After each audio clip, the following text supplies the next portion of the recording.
So he is a trained soldier, and that really gives him an edge when he takes on the mob, which is one of the kind of key components of the story. Lincoln's also a criminal. Before he went to Vietnam, he was part of the Black Mob, again in our version of New Orleans. Yeah. When he comes back, he falls back in with the Black Mob, and through the course of the game, they get betrayed by the Italian mob. So here, this takes place about 2/3 of the way through the game. Lincoln is on his mission to take down the Italian mob and build a new mob kind of on the ashes of the old, build a new family.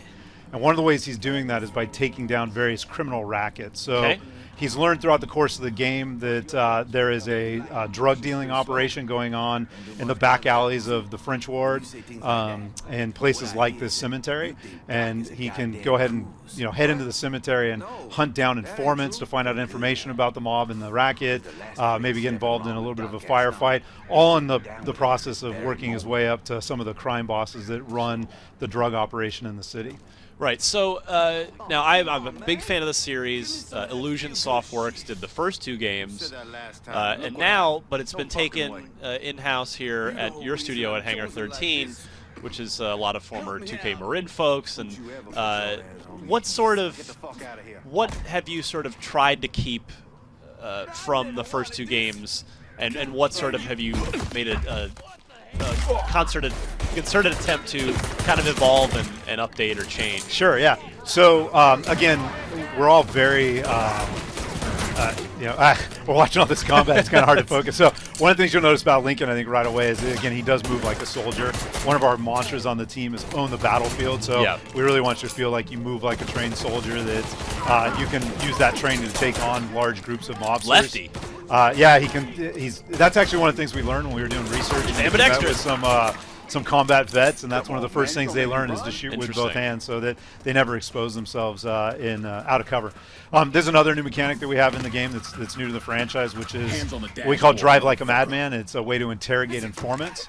So here we'll throw this guy in the car and drive like a madman. But when we're talking about driving here, this is a good maybe segue into one of the things that we really tried to keep true to Mafia 2. So I think Mafia 2 is known for its really engaging story, and I believe that we have a pretty strong narrative in the game. Again, focusing on this character who's an orphan and a Vietnam vet and trying to find a new family. We also wanted to create a sense of time and place, so hopefully the city feels like our version of New Orleans.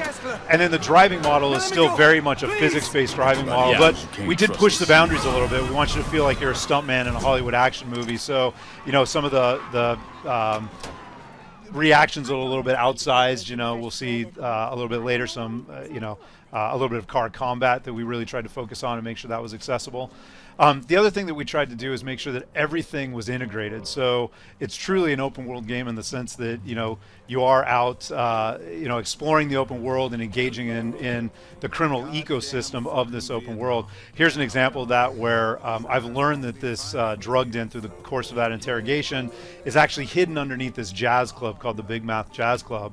And this is what we call a public facing hideout. So if I head in here and I get noticed by the patrons because I'm, waving a gun around or I'm getting involved in a fight, they might call the cops. There I just kind of got, told